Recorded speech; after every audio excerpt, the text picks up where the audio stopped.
Hello and welcome everybody once again to our podcast Konti Cancer, a journey of hope and heal. Hari ini saya Dimitri dan your co-host also. Hi. Hanim. Yes. And today kita akan fokus lebih kepada sebelum tu kita kena our previous episode. If you watched our previous episode, kita lebih kepada one of our radiographers, and tapi hari ini kita akan fokus kepada our nurse, one of our nurses. Okay, we do have a special guest coming in today. With no further ado, would you like to introduce yourself? Silakan kenalkan diri. Hai, saya Stana Fadila. Telah berkhidmat dengan Makna selama lebih kurang 13 tahun. So maksudnya lepas habis belajar sampai sekarang memang more kepada pasien-pasien kanser lah. Pada saya habis belajar kerja memang kerja dalam onkologi, bidang onkologi ni. So jiwa tu memang dah lebih kepada onkologi dah. So boleh educate lagi banyak pasien-pasien yang bukan setakat pasien dengan ahli keluarga juga lah. Kenapa onkologi? Yeah. Kenapa onkologi? Dah tanya kan? Kenapa onkologi? Kenapa onkologi? Berlainan dengan departmen-departmen lain. Onkologi ni kita tahu kalau orang luar ingat kanser ni mati. Dapat kanser aku akan mati. Yes. Sebab ahli keluarga kata kalau kanser jangan hidup tak lama. So bagi saya bila dah cebur, dah berada dalam situasi dengan pesakit-pesakit kanser ni, dah bekerja daripada habis belajar sampai sekarang ni, bonding kita dengan pesakit tu agak rapat. So bila patient tu masuk ward, ada yang jenis down, so kita boleh bagi educate ke patient, bukan setakat patient dengan ahli keluarga dia. So bila makin lama, bukan setakat patient dekat ward, patient yang luar daripada ward pun kita bagi dia higher education jugalah. Tapi apa beza journey jururawat onkologi ni dengan jururawat lain? Ada special extra course yang kena attend ke? Okay, macam saya dah ada, kita panggil specialist dalam bidang onkologi lah. Kita lebih belajar lagi mendalam macam mana care of patient yang onkologi, treatment apa sekarang ni. So berbeza patient yang sama akan masuk ward. Maksudnya dia akan masuk berulang. Kita akan kenal patient tu. Berlainan kalau kita pergi ward, contoh medical, surgery ke. Okay, patient datang dan one balik. time. Yes, kita takkan jumpa. Berbanding dengan patient yang onkologi ni, dia akan kerap masuk. Mungkin untuk buat radioterapi, kemoterapi. So kita akan selalu jumpa lah. Repeat So customer kita, kadang kita ada masa, kadang kita kenal patient tu. Oh, makcik masuk lagi ke? Dia paling, bila bestnya kadang patient nak balik, terima kasih misi. Kita tak harapkan apa-apa. Macam dia bagi apa-apa something kat kita. Ucapan terima kasih tu pun dah cukup untuk kita rasa macam, okay, saya macam terharu. Okay, makcik dah balik, tak payah datang lagi, tak ada jumpa. Mungkin jumpa dekat klinik saja untuk rawatan susulan. Kita harap patient tu bila buat rawatan, habiskan rawatan dan maksudnya dia punya hidup dia, survival rate dia untuk hidup tu makin panjang, tinggi. Okay. 13 tahun ya dalam pengalaman onkologi ni kan. Lama tu. Kan banyak-banyak cancer case ataupun patient ni, apa yang paling banyak cancer case yang you face? Okay, biasanya kebanyakan breast cancer yang tertinggi lah kan, untuk wanita. Bukan setakat Malaysia kita, dekat dunia lah. Tapi untuk lelaki ada, tapi kurang lah. Okay, kedua yang banyak yang saya biasa kita tengok colon cancer. Okay, colon cancer and lung cancer. Lelaki lebih kepada colon dan lung kan. Tapi kalau lung bukan lelaki saja yang boleh dapat. Wanita pun boleh dapat. Sebab apa? Sebab sekarang ni pencemaran udara ataupun asap rokok tu sendiri. Kalau suami isap rokok kan, isteri pun boleh dapat. Kita panggil second hand smoker. Second hand smoker. Ataupun faktor genetik tu sendirilah. Okay, so which sama juga dengan top 3 di dunia kan. Memang top 3 cancer case kat dunia pun memang breast, colon and lung. So from Fad punya experience and from your expertise as nurse kan, macam ni kita nak prevent sebenarnya cancer ni? Sebenarnya kita kena kenal diri. Pertama kita kenal diri kita sendiri dulu. Apa-apa yang abnormal dekat diri kita. Okay, biasanya tanda-tanda awal kanser ni kita sekarang ni kita boleh tengok kalau ada perubahan pada badan kita. Contoh ada ketulan. Okay, ketulan biasanya untuk peringkat awal, ketulan kanser ni tak sakit. Biasanya kalau patient kita tanya macam mana mula-mula dapat kanser dia, tak ada ketulan, tak sakit, saya tak nak pergi hospital. So tak sakit sebenarnya lagi bahaya. Yes, lagi bahaya. Okay. Kedua, kalau ada terdapat perubahan corak pembuangan air besar, berdarah. Okay. Ini kalau colon cancer lah. Okay, kalau breast tadi ada ketulan. Sama ada kalau untuk wanita ketulan dekat payudara, kalau lelaki kat testis, ataupun kalau limfoma kan dia ada ketulan yang abnormal. Okay, kalau dekat neck ke. Okay, kalau lung tu kalau batuk berterusan, batuk berdarah, itu kita kena ambil, maksudnya kita kena ambil tahulah. Kalau dia punya simptom tu berpanjangan, kena jumpa doktor.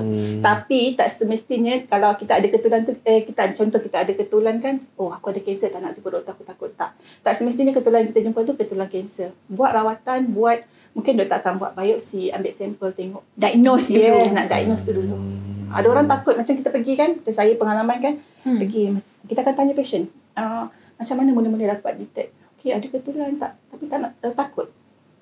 Ataupun dia kata dia ada keturunan yang breast cancer. Dia ada ketulan. Dia dah tahu dah, tapi tak nak pergi.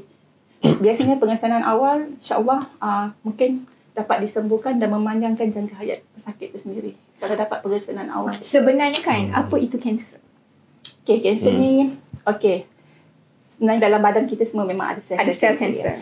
Ada orang kata disebabkan faktor keturunan. Tapi tak semestinya faktor keturunan. Salah satu faktor keturunan. Yang kedua, gaya hidup kita. Okay? Ada yang tak bersenam. Lifestyle kita makan makanan yang fast food. Tapi ada juga yang macam saya hidup dalam keadaan yang sihat. Saya pergi buat senaman, saya makan exactly. So dan dia kena kanser. Orang macam ni macam dia tak boleh terima tau. Kenapa kena kanser? Kenapa kena kanser, Kak Fat? Sebab susah. Unpredictable. Biasanya kanser kita dia punya punca dia kita tak ketahui. Mungkin dia punya mutasi dalam badan dia tu. Okay. Tapi kebanyakan dia akan tanya kenapa saya dapat kanser? Sedangkan saya bersenam, saya tak minum, tak isap rokok, makan keluarga pun tak ada yang kena kanser. Banyak soalan sebenarnya macam tu. Tapi itulah pentingnya pengesanan awal. Awareness kita. Sekarang banyak kan kita buat awareness semua kan. Tapi macam mana kalau yang contoh ada lab kan? Orang sekarang lebih daripada Google tau. Yes. Kita Google je, oh my god, I'm dying soon. So macam tu. Ada dia kata contoh dia kata dia ada ketulan ni kan. Lepas tu di Google, ada ketulan ni, aku dapat kanser. Dia tengok macam ada ketulan, lepas tu besar, dia dah takut dah, tak nak pergi jumpa doktor. Kita tak nak jumpa doktor, dia pergi buat rawatan tradisional. Sampai satu masa mungkin benda tu ketulan kanser tu makin lama makin membesar. Macam saya katalah, tak semua ketulan yang kita jumpa tu ketulan kanser. Buat pemeriksaan awal. Okay, contoh kita go for colon lah kan. So kalau colon tu macam ni kita nak buat pengesanan awal colon? Okay, sekarang ni kita ada kita ada kit kita buat IFOBT. Yes. IFOBT. Yes, okay. IFOBT. Okay. Sekarang dah banyak kan kita ada buat kalau nak kesan ataupun kalau ada ahli keluarga yang ada colon cancer, biasanya doktor akan screening lah ahli keluarga yang lain untuk buat saringan. Oh, bukan seorang saja. Let's say keluarga si A dia kena. Maksudnya kalau ada ahli keluarga, maksudnya high risk untuk yang lain tu ada. So biasa doktor akan suruh macam family members aware lah. Maksudnya kalau ada simptom, pergi check. Sekarang yang mudah lah. Macam kita nak buat COVID test tu, IFOBT tu kan. Betul. Senang je. Tapi nak buat tu, kita ada cara dia lah. Ada cara dia. And for your information, kita pun provide free IFOBT test juga kepada yang diperlukan lah. Siapa yang join pada program-program kita, memang kita akan beri kepada secara percuma kepada IFOBT test tu. Dia memang macam COVID test juga kan. Dia ada one line and two line. Betul. Dan kalau ada simptom tu, kita pergi hospital, dan doktor akan buat skop lah. Buat skop ataupun ambil sampel najis, hantar ke lab. Okay. So your pengalaman dekat ward lah kan. Ada tak memory yang paling orang kata yang paling touch lah, macam kita kena yes. Okay. sebenarnya banyak pengalaman yang kita cerita yang sedih-sedih lah. Okay. One patient yang muda yang breast cancer anak kecil lagi lah. Dan Umur lebih kurang dalam macam 30-an. Okay, muda lagi. Muda lagi, breast cancer, and then meninggal. Anak kecil lagi.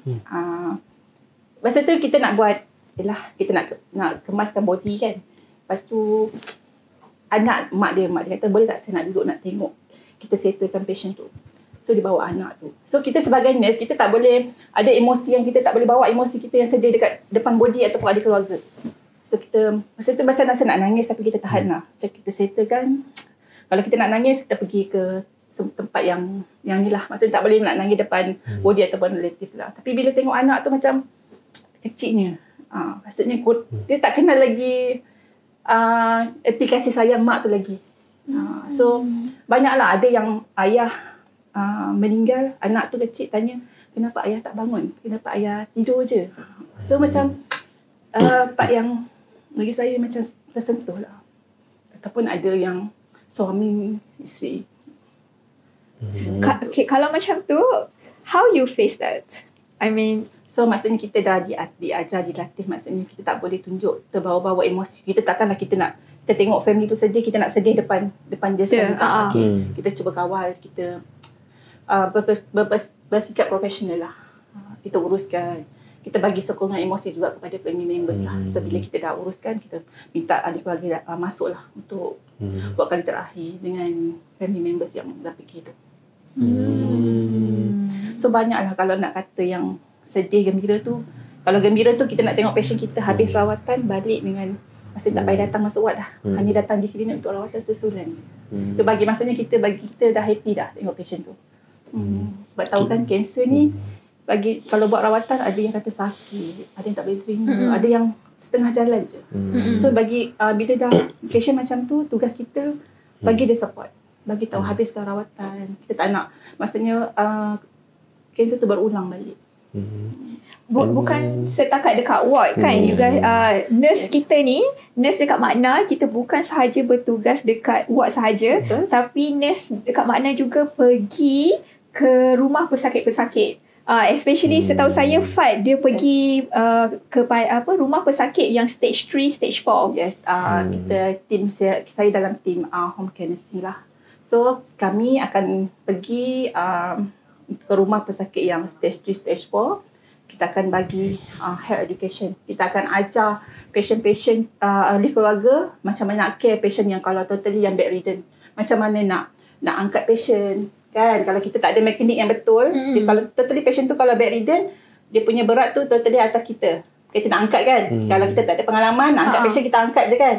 Kita ada teknik kita. Kita akan ajar macam ni nak angkat supaya nak kurangkan kesakitan belakang kepada caretaker tu. Yes, kepada caretaker. Dan juga pesakit lah. Yes, pesakit. Contoh boleh dia contoh. Okay. Kita biasanya kalau kita angkat patient macam mana? Kalau macam patient bedridden, dia contoh Hanim dengan ni kan, nak angkat je kan. Pegang badan, angkat je. Okey. Tak ada pengalaman macam tu, badan besar. Okey. Kita akan ajar, okey. Kita akan lapikkan, ada lapik dia, kita panggil pink sheet tu. Okey. Atau kalau kat rumah kita ambil kain yang keras sikit lah. Alaskan bawah tu, dan baru angkat. Macam tu cara yang betul.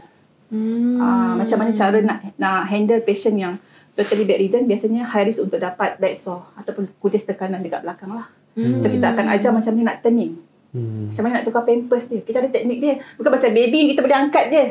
Orang tua kan berat kan. Okay, kita akan ajar macam teknik kita nak masukkan pampers macam mana. Kalau patient tu yang ada stoma bag, kita akan ajar. Okay, kadang patient tak tahu. Kejap, apa itu stoma bag? Okay. Kalau stomy bag tu, kalau usus yang kat luar tu kan, dia akan pakai bag. So pakai bag tu, dia ada cara penjagaan dia. Kadang patient dia kata, oh saya tukar mungkin 10 hari supaya tak nak benda tu habis, sebab satu bag tu mahal. Betul. So kebanyakan patient cancer kita mak nak bagi bantuan lah untuk colostomy bag. Okay. Stoma bag tu dia akan bagi tahulah macam mana nak cuci, macam mana nak jaga, berapa hari boleh guna. Selalunya berapa hari boleh guna? Biasanya patient dia akan guna 3 hari, 4 hari dia akan tukar. Buang lah, Kita akan suruh patient tu observe lah. Kalau pakai bag tu, tengok ada merah-merah ke, najis, pengeluaran najis macam mana, pemakanan dia macam mana. Ada yang makan kan, dia tak keluar najis, dia keluar angin je. Kembung lah benda tu. Makan, tak boleh makan yang berbau, makanan yang berbau. So ini ada advice untuk orang yang makan ni, ada colostomy bag ni, dia kena makan apa je? Biasanya kita kalau boleh kita suruh dia avoidkan yang makanan yang berbau. Macam sayur, kalau Durian boleh? durian tak boleh lah. Durian, petai tak boleh berbau. Macam sayur yang orang kata panggil sejuk-sejuk macam kubis kan. Kalau angin. So daging salai kadang-kadang patient salai contoh kan dia makan jagung, dia keluar lah. Dia kena keluar. Dia keluar sendiri. Macam mana dia makan betul. Tu dah, tapi dah kunyah kan, but still dia akan keluar terus. Sayur tu kadang-kadang patient kata keluar. Macam mana dia makan macam tu lah keluar. So kita akan ajar lah macam mana nak jaga. Jaga satu ada dietary tak sebenarnya? Ada macam orang tak tahu bila dah dapat kanser, apa dietary, ada ke makanan yang tak boleh makan, yang boleh makan. Sebab ada doktor ataupun ada yang kata you boleh makan apa saja, tak memberi impact pun. Tapi sebenarnya ada ke? Kalau patient tu dah sakit kan, contoh kalau kita sakit lah, atau patient tu sendiri, biasa dia akan doktor akan cakap makan je apa awak nak makan. Biasanya patient tak akan makan dalam kuantiti macam kita orang normal makan. Makan satu pinggan habis, tak ambil rasa lah. Ada makanan contohnya kalau patient tu tengah ongoing chemo kan, ataupun lepas habis chemo, ada pemakanan yang pesakit tu boleh makan, ada yang tak boleh makan. Contoh kalau patient tu tengah buat chemo, pemakanan yang kita panggil neutropenic diet. Neutropenic diet tu maksudnya makanan yang fully cooked. Maksudnya balik rumah dia kena makan yang fully cooked. Tak boleh yang telur setengah masak, tak boleh sushi, ulam-ulam. Ulam-ulam tak boleh. Kena masak. Makanan tu memang fully cooked. So tak fresh boleh. tak boleh. Air pun tak boleh air kuih. Air kuih pun kena masak balik. Yes. Yang dimasak sepenuhnya. Jadi hanya kepada certain bukan semualah. Kita tengok jenis kemo yang dia dapat. Selalunya apa jenis kemo? Adanya kemo yang kalau patient yang kalau breast cancer kan, dia akan boleh dapat, kita panggil neutropenic sepsis contohlah. Kalau dapat kalau yang breast cancer ada jenis kemo dia. So kita akan cakap lah, kalau buah pun walaupun anggur tu kena buang kulit dia. Buang the wax. Air jus kan. Selamanya atau sementara dia pergi treatment je? Maksudnya sementara dapat rawatan. So bila habis rawatan macam biasa. Sebab kebiasaannya pesakit yang terima rawatan ni bukan semua lah jadi ikut daripada kanser dan jenis kanser tu. Kalau dia dapat rawatan tu tak semestinya semua dapat rawat kemo rambut botak, gugur. That's the stigma. Yes, ada orang kata kalau dapat kemo, nanti aku tak boleh makan, nanti rambut aku gugur. Kening pun hilang. Yes, nanti aku tak boleh jalan. Ada macam tu. So bila macam patient dah dapat rawatan kat ward ke, atau patient dah habis rawatan, kita make sure kan dia ikut apa yang doktor suggestkan ataupun apa dietitian suggestkan, dan kita sebagai nurse ni pun akan advise patient, makcik balik minum banyak air. Yang penting minum banyak air, makan makanan yang berkhasiat. Air masak. Yes, dan water. Minum banyak air lah. Kalau makanan berkhasiat tu kita nak bagi proses pemulihan tu cepat. Kalau yang hisap rokok, yang kita galakkan dia berhenti merokok. Supaya tak terganggu dengan proses rawatan tu. Tapi ini yang masih mampu untuk makan lah kan. Tapi kalau yang mana yang masih tak mampu, macam tak berselera. So nutritional milk tu equivalent ke? Cukup ke? Biasanya kalau patient yang masa buat rawatan yang tak ada selera makan, biasa doktor akan refer dietitian. Dietitian, and then akan add on macam untuk milk supplement untuk kita bagi dia untuk maintainkan berat badan dia sebenarnya. Dan patient kan dalam masa kemo kan mulut ulcer, dapat ulcer yang teruk, tak boleh nak makan kan. So bila tak boleh makan, berat badan menurun, dia tak boleh nak buat proses rawatan. Maksudnya terganggu lah, mungkin berat badan menurun. Nanti bila ambil result darah tak cantik. So tak boleh nak buat treatment. Bila delay treatment, kebarangkalian untuk kanser tu agresif, tinggi. Kan bila kita dah delay kan, katakan schedule dia 2 minggu. So bila delay satu treatment, satu cycle dia mengganggu akan mengganggu perjalanan dia lah. Kita tak tahu perjalanan kanser tu, dia punya tumor tu agresif mana. Ada yang cepat. So kita nasihatkan patient balik makan mesti Kalau dia tak boleh makan, kita akan advise dia makan sikit-sikit tapi kerap. Kalau susu, biasanya kalau macam patient tak mampu, kita akan minta doktor refer ke makna. Okay, makna untuk susu. Ataupun kalau patient tu buat rawatan, radioterapi, patient NPC, makan hidung kan. Okay, biasanya dia akan buat rawatan lebih daripada 30 kali. Bila lebih 30 kali, patient dia punya side effect, dia akan dapat mulut kering, ulcer, burn dekat sini. Okay. So, air liur pun kurang kan? Dia tak boleh nak menelan. Okay, biasa doktor akan suruh masukkan rice tube. Okay, tiup dekat hidung untuk bagi susu. Maksudnya nak maintain dia berat badan dia. Okay, macam tu. Macam mana actually kan kita nak pecahkan stigma. Saya tak nak pergi buat kemo sebabkan macam tadi Fat dah cerita, botak lah, nanti panas lah. Okay, ada satu pengalaman lah. Dia kata masa mula-mula dia dapat kanser ni, stigma daripada orang ramai. Kau jangan buat rawatan, kau jangan pergi buat kemo. Pergi alternatif. Dia tak pergi alternatif, tapi orang cakap dengan dia, jangan buat kemo. Kemo tu sakit. Nanti kau tak boleh makan, kau tak boleh jalan. Nanti bila habis rawatan kau balik, kau kena duduk depan peti ais. Sebab apa? Sebab panas. Okay, lama jugalah dia tak pergi buat rawatan. Dia kata luka dekat breast dia tu sampai berbau. Bila kawan-kawan datang, bau. Sampai satu tahap, bau sampai keluar. Saya tak boleh imagine kesakitan yang dia alami. Dia nak tahan tu. Sampai dia kata keluar ulat, jatuh kat lantai. Ada. Dia cerita. Ini patient yang dekat ward ke? Yang ni yang saya pergi home visit lah.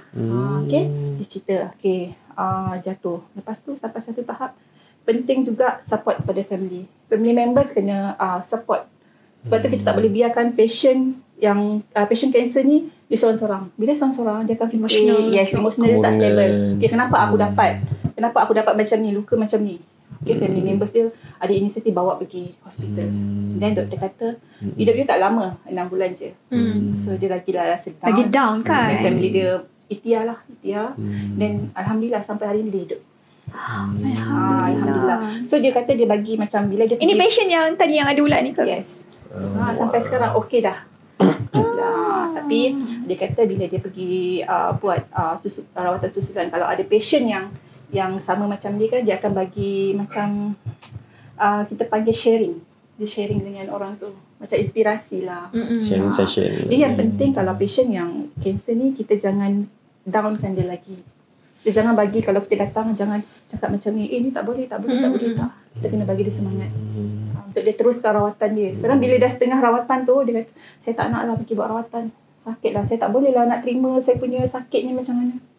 Ada yang jenis putus asa. So tugas Fat lah untuk menenangkan. Yes, kita bagilah. Kita cakap, go for treatment please.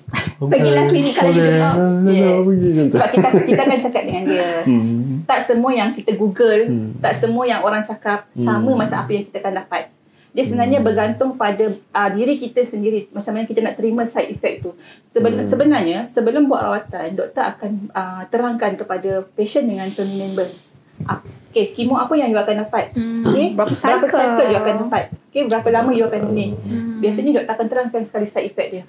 Okay, bila doktor dah terangkan side effect, tugas nurse pula. Kita akan bagi tahu, okay, makcik bila dah dapat kemo ni, makcik kena makan banyak. Kena minum banyak. Saya tak selera lah nurse. Okay, kalau tak selera, kita cakap dengan doktor, refer dietitian. Minum susu makcik. Kalau makcik tak selera, kerapkan ambil susu. Kena makan juga makcik. Kalau tak makan nanti gastrik lah. Berat badan turun lah. Dia akan jadi macam tu. Dan satu lagi, family members pun kita kena advice juga. Okay, kadang patient tu jangan biarkan dia seorang. Okay, masak apa yang dia nak makan. Kadang-kadang dia lagi suka apa yang makan. Dia teringin tu kita bagi makan. Cakap pasal patient kan, saya memang suka tanya soalan-soalan macam ni. Ada tak pengalaman, tiba-tiba out of topic, pengalaman yang mistik dekat ward ke? Ada ke? Okay lah, nak kata pengalaman mistik bukan setakat dekat ward cancer je dah. Semua tempat ada lah. Tapi mengikut pengalaman kita, macam contohlah patient ni kalau nampak benda yang something pelik-pelik, janganlah kita tanya pula apa lagi pakcik nampak, apa kat mana. Kita nampak, bila kita tahu tu, kita cakap, oh tak adalah pakcik tu, itu bukan ni, tak adalah pakcik. Kadang-kadang dia punya pengalaman ataupun penampakan dia tu, saya nampak lah ada orang datang, ada budak kecil lari. Macam kita pun kalau kadang-kadang pun itu hanya ilusi. Ilusi lah. Kadang-kadang bila patient kalau ongoing kita kata nak pergi tu, dia boleh nampak lah daripada dia tak selera makan tiba-tiba makan selera. So biasanya kita minta ahli keluarga menunggulah pesakit-pesakit macam tu. Itu terminal lucidity, betul ke? Kita panggil terminal inpatient lah. Terminal inpatient, patient yang kita bagi comfort dekat dia, quality of life dia lagi better. Maksudnya di saat-saat akhir dia tu kita nak bagi dia comfort. Sebab kesakitan pesakit kanser ni tak sama dengan kesakitan yang biasa kalau kita demam kan. Demam makan Panadol je lah. Tidur. Untuk pesakit kanser kita bagi morfin. Opiat kita panggil morfin. Okey. Ubat tu kita bagi untuk kurangkan kesakitan dia. Okey. Bukan hanya kita bagi ubatan, kita ada teknik kita. Okey. Kalau macam patient tu tak selesa kan, okay, kita akan positionkan dia. Okey, pakcik selesa tak macam ni. Okey, selesa. Kita naikkan kepala dia, bagi dia senang nafas. Kita bagi, kalau dia sesak nafas, bagi oksigen. Ataupun kalau dia sakit, kita letaklah demahan sejuk atau panas lah. Untuk bagi kurangkan rasa kesakitan. InsyaAllah bagusnya jururawat dia. Sangat extra. My God, tak semua orang boleh jadi jururawat. Tapi cakap pasal jururawat, frankly lah, kita sebenarnya kekurangan jururawat. Betul tak? Betul. Macam mana dari Fad punya point of view sebagai jururawat yang dah 13 tahun ni, macam mana kita nak menggalakkan orang, especially adik-adik ni yang baru nak pilih jurusan apa, go for jururawat? Okay, ambil lah bidang jururawat. Sebenarnya, tapi kenapa? Sebenarnya bukan kita beriman untuk memang untuk patient kita. Kita anggap patient kita tu macam ahli keluarga kita. Sebenarnya kita boleh beriman untuk family members kita. Jadi kita tahu kan, kalau kita ada family members yang dekat rumah yang tak boleh berjalan, dia tak tahu dah care macam mana. Betul. Tak adalah kita kerja menggoogle. Tak betul, tak kan. Kita tahulah teknik-teknik dia macam mana. Sebab sekarang ni setiap tahun jumlah pesakit kanser ni makin lama makin meningkat kan. Kadang-kadang dia tengok kesian patient tu, ramai satu ward tu kan, ramai macam-macam jenis. So siapa yang ada berminat untuk menjadi jururawat tu, go for it. Yes. Ada ke macam syarat-syarat? Apa kelayakan you nak jadi jururawat? Biasalah kalau result kita lah. Okay. And then adakah perlu orang yang ada empathy sahaja ke? Tak boleh lah. Kita sebenarnya dengan pesakit ni kita tak boleh. Kalau dia marah, kalau contoh dia kau marah, aku pun nak marah, tak boleh. Kadang patient kanser ni kita tak tahu tahap kesakitan dia macam mana, emosi dia macam mana. Kadang dia macam tak nak lah nurse ni, makan ubat je. Kita tak boleh, tak suka hati lah makcik tak nak makan ubat kan. Tak lah, tak boleh. Kita kena macam, makcik kena makan ubat. Nanti kalau tak makan ubat sakit. Macam contoh ubat tahan sakit tu kan, dia kata, nanti makan ubat ni aku laluk nanti. Aku laluk, aku nak tidur je. Tak. Kita makan ubat ni, kita nak cegah pakcik sakit. Contohnya 4 jam sekali kan. Pakcik ubat ni 4 jam sekali, pakcik kena makan. Nanti di antara 4 jam tu kalau rasa sakit, minta dengan nurse. Macam tu. Dia kena makan ubat balik. Bila balik pun kita kena cakap macam tu. Ada yang family members, dia tak nak bagi. Dia kata, saya bagi ayah saya makan, ayah saya tidur je. Lepas tu dia akan mengacau-acau lah. Dia kata dia nampak orang lah, apalah. Sebenarnya bukan. Ada sebab kenapa doktor kita bagi dos yang, kita bukan bagi dos yang tinggi lah. Kita akan bagi dos bersesuaian dengan pesakit. Kalau patient nak balik tu, kita akan beritahu. Pakcik kalau kat rumah kena tulis diary lah. Kalau pakcik ada ambil dos tambahan, kena tulis. Nanti bila appointment bawa, doktor akan, mungkin kalau macam banyak kerap pakcik minta, kita akan tambahkan dos tu. Then kalau makan ubat ni, ada side effect dia pakcik. Pakcik tak boleh skip. Kena makan banyak buah-buahan, kena makan ubat yang untuk bagi. Sebab dia akan efek sistem pencernaan, patient akan constipation. So kita akan advise lah. Itu tugas kita sebenarnya. Tugas jururawat. Yes. Kalau patient sakit pun kita tak boleh, mengada lah pakcik ni, sikit dia sakit. Tak. Kita kena assess dia punya tahap. Pakcik, kalau sakit ni berapa banyak tahap sakit ni? 0 hingga 10. 10 ni paling sakit. 5 ni tengah-tengah, 0 tak sakit. Berapa pakcik sakit? Ada level-level dia. Yes, kita ada label lah. Kita, kalau macam kita ada pembaris tu, dia gambar-gambar. 0 tu senyum je. 5 ni memang muka sakit lah. Kita bagi tahu dia, sakit tak? Nanti bila kita dah bagi ubat, lepas 1 jam kita akan observe balik. Pakcik, lepas saya bagi ubat ni, kesakitan kurang tak? Yes, kurang tak? Kalau tak kurang, kita inform doktor lah. Doktor akan bagi dos tambahan. Sama je kalau patient dekat ubat, dekat rumah. Kita akan kalau kita pergi home visit pun kita tanya, pakcik makan ubat tak? Pakcik tak makan. Yes. Tapi pakcik sakit. Pakcik tidur sepanjang hari. Dia takut laluk tau. Dia kata makan ubat ni macam laluk lah. Sebenarnya tak. Kita akan bagi tahu lah kesan sampingan dia apa. Okay. Dia sementara sahaja. Dia bukan berpanjangan. Okay. Dimitri, do you have any other? Tak ada rasanya. We can close out our episode for today. Thank you so much Kak untuk datang. Anybody else yang tengok video podcast kita, you can comment, like and subscribe kat bawah and be ready for our next episode. Yeah. Thank you so much.